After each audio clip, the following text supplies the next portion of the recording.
somewhere the songbirds dwell. Hushed in thy sad repining, God lives and all is well.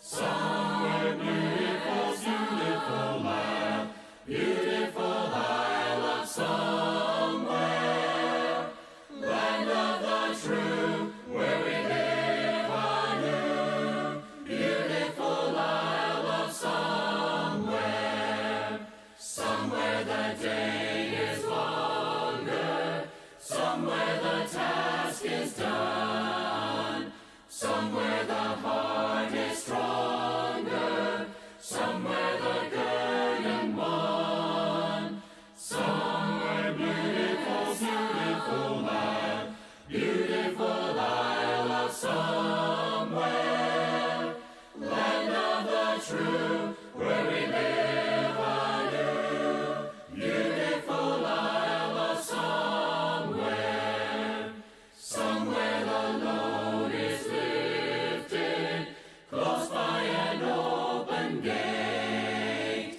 somewhere the clouds are rifted, somewhere the angels wait, somewhere beautiful, beautiful land, beautiful isle of somewhere, land of the true, where we live anew, beautiful isle of somewhere. Tempted and tried, we're oft made to wonder why it should be thus all the day long, while there are others living about us, never molested, going the wrong.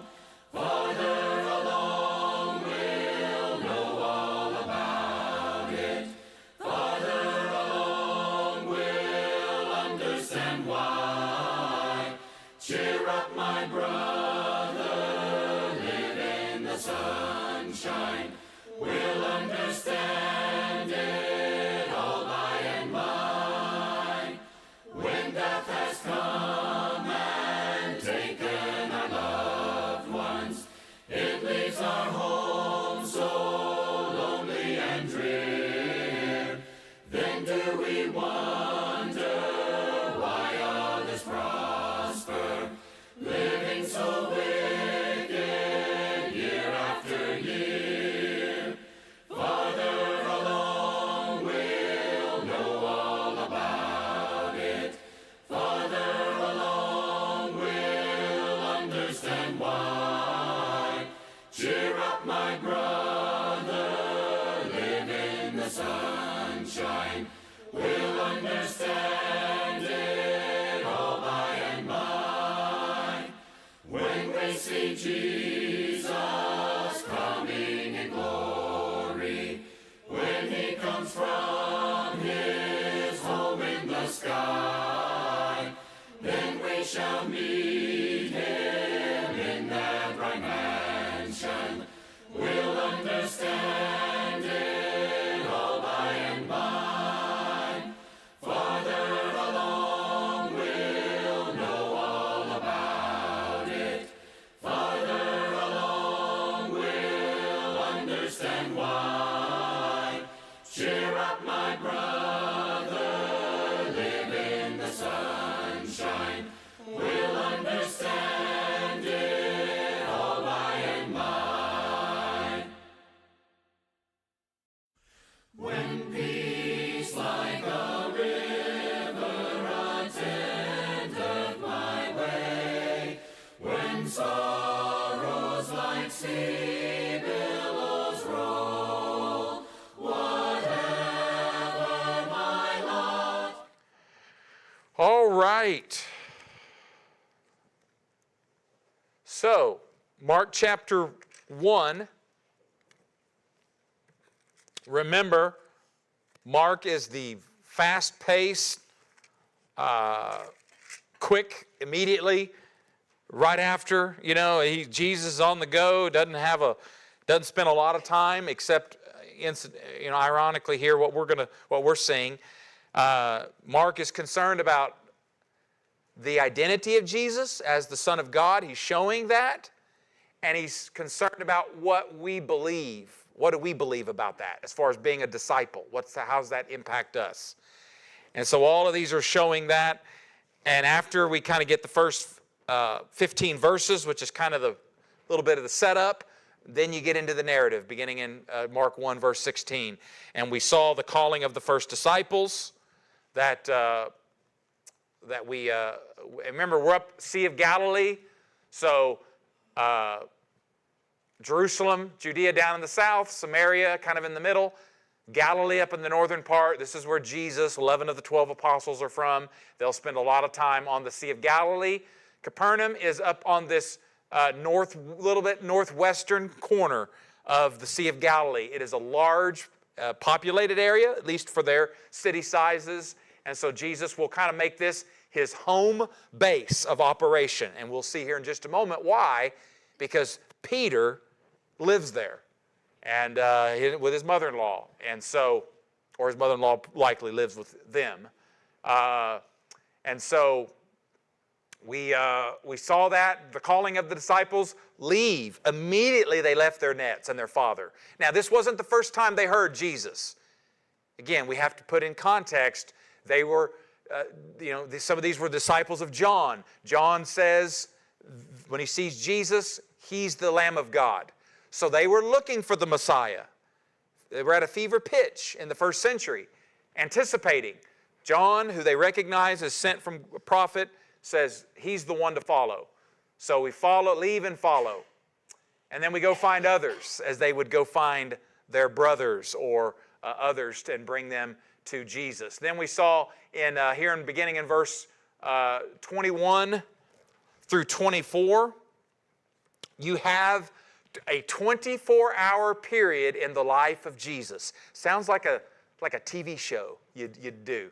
A day in the life of Jesus. You ever wondered what that was like? Here you go. We start the timer. They go into Capernaum, and it was the Sabbath. Jesus went into the synagogue. That was his custom. That was the day of worship, where they would gather on Saturday, on the seventh day, and would do this. Jesus is going to amaze the people with his teachings as he taught with authority. What he means by that is he just made it come alive and just convict your heart. It wasn't this high religious talk that was kind of just, pie in the sky, kind of just sounds good, but nobody really understands how it affects. No, Jesus, when he spoke, it spoke to your heart. You remember what the disciples on the road to Emmaus will say?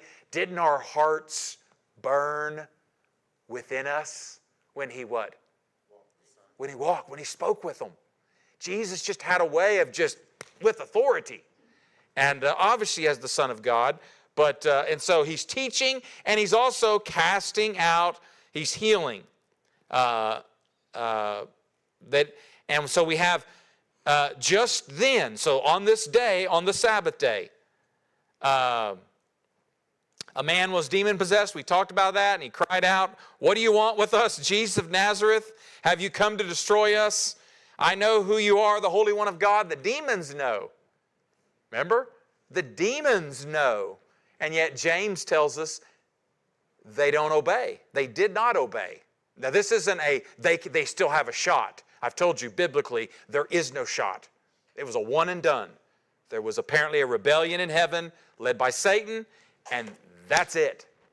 They were eternally cut off from God, damned to, remember, hell is prepared for the devil and his angels, and then all of those who reject God. So the demons are eternally cursed from God. They're anathema from God. There's no plan of salvation for the angels. And so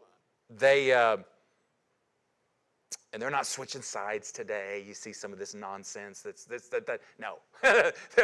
When God went to all the bad angels, I think everybody, okay, yeah, no, nobody's ever going to join that.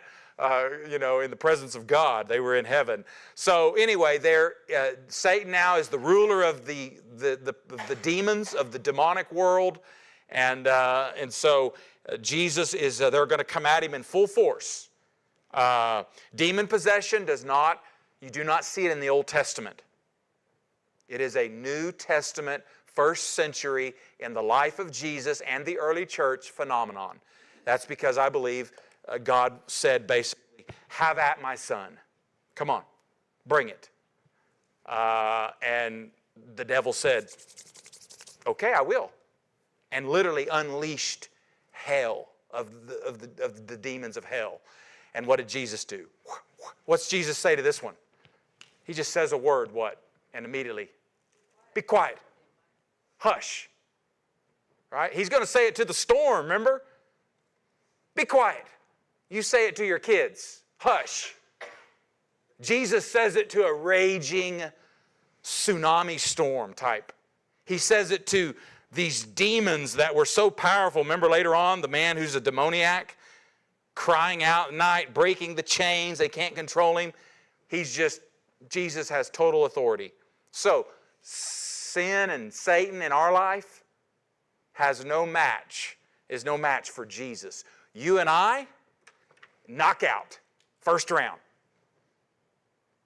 No temptation has overtaken you, such as come, but God is faithful and will what? Help you. Put on the full armor of God that you may withstand what? The schemes of the devil. You don't put on God's strength and armor and you're what? You're in trouble. You're toast. You're toast. But with Jesus, and so we see that here, be quiet. And he came out immediately. And they were all amazed. Who is this? What new teaching is this with authority? Even he gives orders and the evil, impure spirits obey him.